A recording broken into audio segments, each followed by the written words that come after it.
Before we begin with the video, please like and subscribe to the channel. It'll really help me out and encourage me to make more content similar to this one. Now without further ado, let's dive into the video. The Alien series has endured an interesting and diverse career in the gaming world. From games like Aliens Fireteam Elite and Colonial Marines, where you work with a squad of people to slay groups of xenomorphs, to Alien Isolation, where you run, hide, and survive your way through the game to learn what happened to the iconic Ellen Ripley character, the Alien franchise has had a diverse offering of games for any gamer appetite. Today, I'd like to talk to you about a game that gave me my push to check out more survival horror games like Resident Evil Nemesis, and that game is Alien Trilogy for the PlayStation. This game for me will be my definitive Alien experience.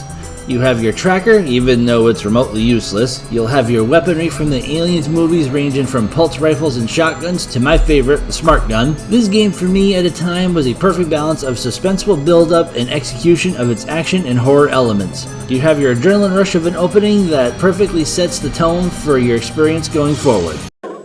Burke, we've lost contact with the colony on LV-426. Take Gorman and his team to investigate.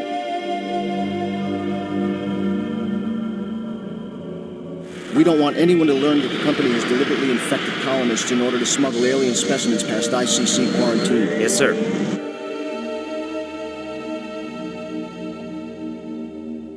It's imperative that you get Ripley to trust you. She's familiar with the xenomorph, and we may need her help to bring one out alive. Understood.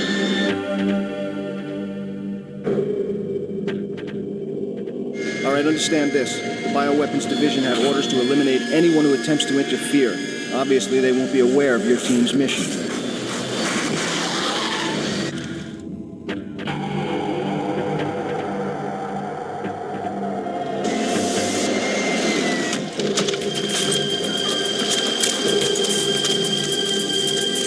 Run a bypass.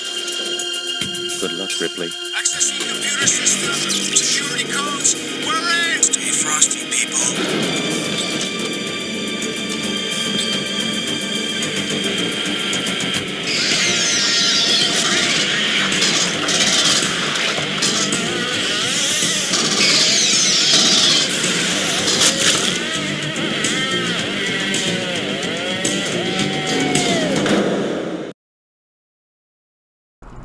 After being dropped alone, you have to fend your way through numerous levels to complete the game and slay the Xenomorph Queen and escape the planet LV-426. After the experience of this game, I look forward to future console generations and what they had to offer the Alien IP in future offerings. On PlayStation 2, we had two offerings, Predator Concrete Jungle and Alien vs. Predator Extinction. Both games were okay, but they didn't give me the adrenaline rush I had with Alien Trilogy. Then on PlayStation 3, we had Aliens Colonial Marines, which I enjoyed. I know it was roasted by the critics as well as everyone and their grandmother, but hear me out here.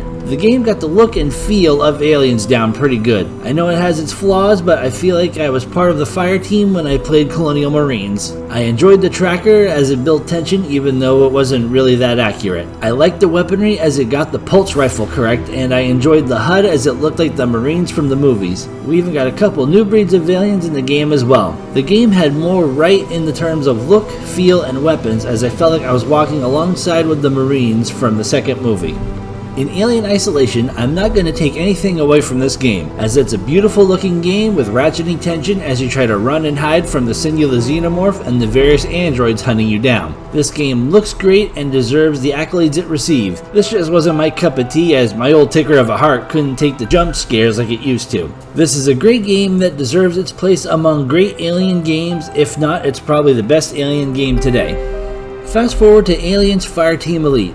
This game was a good one. I enjoyed the mechanics of it as well as being able to explore various locations from the lore of the Alien franchise. I just have a few suggestions. First, can we get the damn pulse rifle correct? The grenade launcher is a standard feature of the weapon that we see Ellen Ripley with in Aliens, and Hicks shows her how to use the weapon. Personal friend of mine. This is an M41A pulse rifle, 10mm, with an over and under 30mm pump action grenade launcher. Feel the weight.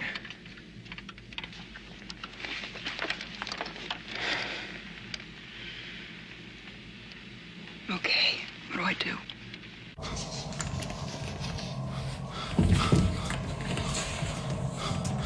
Okay, pull it in tight here. Right. Lean into it. Mm-hmm. All right, now we'll kick some. Alright, when the counter reads 0 here, you... I press this up. That's right. Alright, get another one in quick. Slap it in hard. Right. Are you ready to rock and roll? What's this? That's a grenade launcher. I don't think you want to mess with that. You started this. Show me everything. I can handle myself.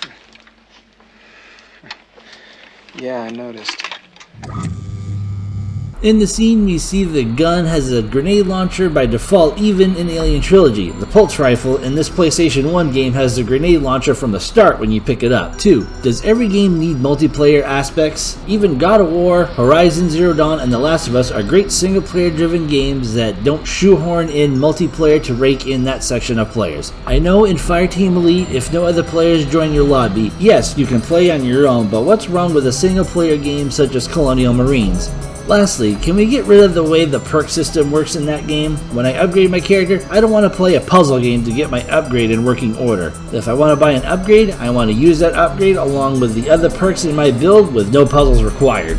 This June we received the new Aliens Dark Descent, and it's a squad-based game in the vein of XCOM and Mario and Rabbids series. This looks like a good game, but I've lost my taste for real-time strategy games in recent years unless it's something like Mario and Rabbids where it's a little less serious and detailed. On a side note, I'm surprised that no one has tried to make a VR game yet. Imagine seeing a facehugger in VR on your face with as good as VR games are becoming today.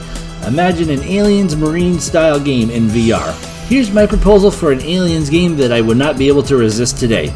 Here it goes. First, we play as a new recruit in training, and we receive training from Dwayne Hicks himself, and disregard the Colonial Marines game, as well as his death in the movies that happened in Alien 3. In this game, we have a tracker that works as a way to build up tension, and we have moments such as Fireteam Elite where the xenomorphs can blend in with the environment and take us by surprise. I enjoyed the HUD design in Colonial Marines, so if we can incorporate this into the game somehow, I'm all for it.